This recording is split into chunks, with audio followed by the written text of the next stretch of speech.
Most parents think anxiety comes from dramatic experiences: bullying, abuse, severe trauma, chaotic homes. And yes, those things absolutely affect children. But that is not where anxiety usually begins. Most childhood anxiety is built much more quietly. It develops through hundreds of tiny nervous system lessons repeated over time. Small moments that seem completely normal to parents. Moments where a child slowly learns. The world feels unpredictable. My emotions are too much. Connection is not always safe. I need to stay alert to feel secure. And the dangerous part is that many of these patterns happen inside loving homes. Not because parents are bad, but because most people were never taught how a child's nervous system actually develops.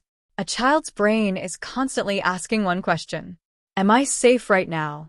And safety for children is not only physical, it is emotional. Emotional safety teaches the nervous system to relax.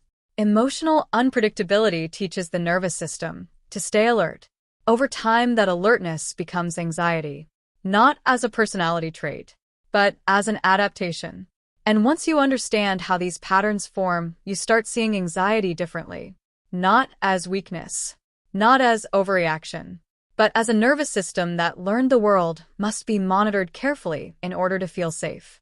Hi, I'm Helen Hoffman from My Daily Family, and in this video we'll talk about 7 tiny parenting mistakes that quietly create anxiety in children and what you can do instead to help your child build emotional security rather than chronic stress. Number 1. Emotional minimization. One of the fastest ways anxiety develops is when children learn their emotions are constantly being dismissed, corrected, or reduced. Your child is scared. You immediately say, "You're fine." Your child is overwhelmed. You respond with, "It's not a big deal." Your child starts crying. And instead of helping them process the feeling, you rush to stop it, distract them, fix it, silence it. From an adult perspective, this seems harmless, even loving. You want your child to feel better. But your child's nervous system learns something very different. It learns, my feelings are wrong. My emotions are too much. I should not trust my internal experience. So now the child has 2 problems instead of 1. The original emotion and the fear of having the emotion. This is where anxiety quietly grows. Because anxiety becomes amplified when children stop feeling safe inside their own emotional experience. They begin monitoring themselves constantly. Am I overreacting? Should I hide this? Will people think this feeling is acceptable? Instead of learning emotional safety, they learn emotional self-surveillance. And over years, this creates adults who are disconnected from their own feelings yet constantly overwhelmed by them. So the next time your child feels scared, sad, frustrated, or overwhelmed, resist the urge to immediately minimize the experience. Instead, try, "That really upset you. I can see this feels scary right now. You're having a hard time." Notice something important here. You are not increasing anxiety by validating feelings. You are reducing anxiety by making emotions feel manageable and safe to experience. Because children do not become emotionally strong by avoiding feelings. They become emotionally strong by moving safely through them with support. Number 2. Pushing independence too early. Many parents unknowingly praise anxiety into children through premature independence. A small child falls down. They immediately hear, "You're okay. Be strong. Big kids handle it themselves. Don't cry." The parent believes they are teaching resilience. But the child's nervous system often learns something else entirely. I am alone with distress. Support is not reliably available. My needs make people uncomfortable. So the child adapts. They stop reaching. They become hyper-independent emotionally. And this looks mature from the outside. The easy child. The quiet child. The child who never needs much. But internally, their nervous system remains highly activated because self-protection arrived before emotional safety. True independence develops after children experience enough emotional co-regulation, not before. Children first borrow calm from adults, then slowly build their own. But when self-soothing is forced too early, the nervous system learns survival instead of security. And many anxious adults today were once children praised for needing nothing. So, instead of rushing children toward emotional independence, ask yourself, have they experienced enough safe support first? Because secure children eventually become independent naturally. Anxious children often become independent defensively. And those are not the same thing. Number 3, comfort comes after the emotion stops. This pattern is incredibly common. A child cries. The parent withdraws emotionally. Maybe they become cold. Maybe impatient. Maybe uncomfortable. Then once the child finally calms down, the parent reconnects warmly. Now from the parent's perspective, nothing harmful happened. But the nervous system records patterns, not intentions. And the pattern becomes, connection returns after I stop feeling. Love comes back once I calm myself down. So the child slowly learns emotional suppression creates closeness, not emotional expression. This is devastating for nervous system development because the child stops associating vulnerability with connection. Instead, vulnerability becomes associated with emotional isolation. Years later, this becomes the adult who says, I don't know how to ask for help. I shut down when upset. I handle everything alone. I can't be vulnerable in relationships. The pattern began early, not because they lacked love, but because connection consistently arrived after emotional shutdown rather than during emotional distress.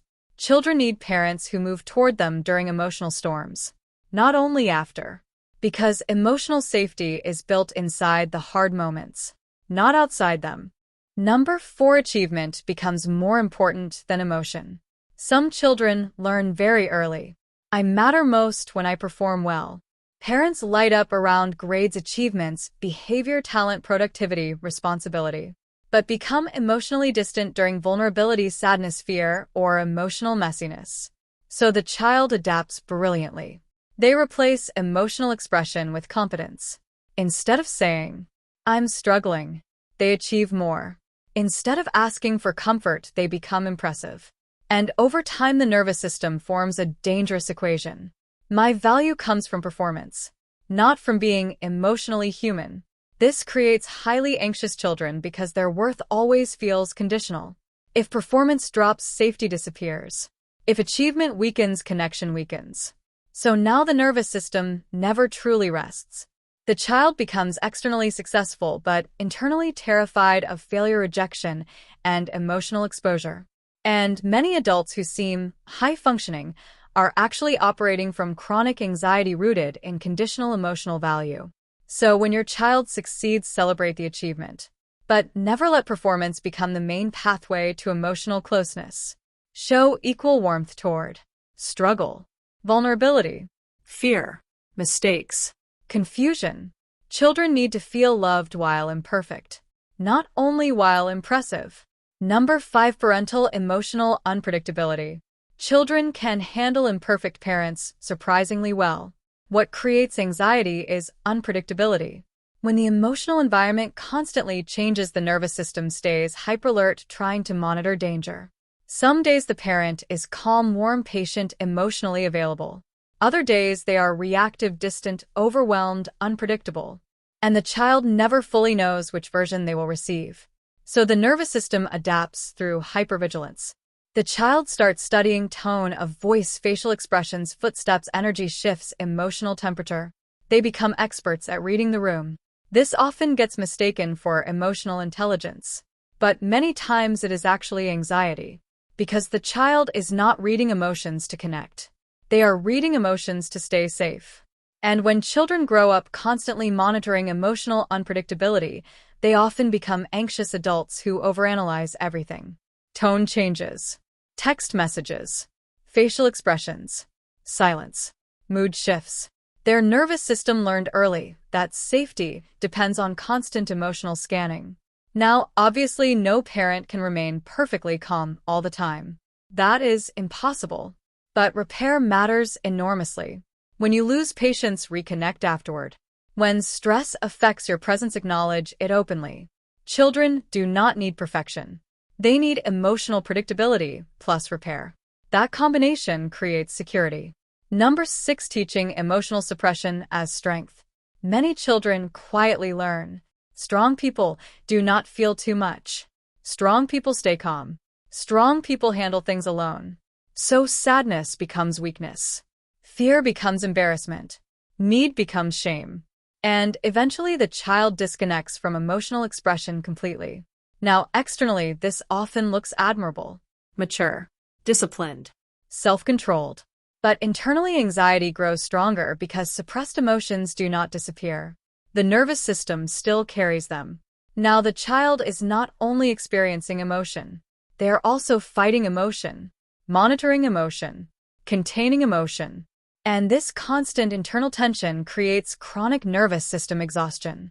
This is why some anxious children appear extremely composed on the outside while feeling overwhelmed internally. Their anxiety is hidden behind emotional containment. Real emotional strength is not the absence of feeling. It is the ability to experience feelings safely without becoming consumed by them. Children need permission to be emotionally human, not emotionally perfect.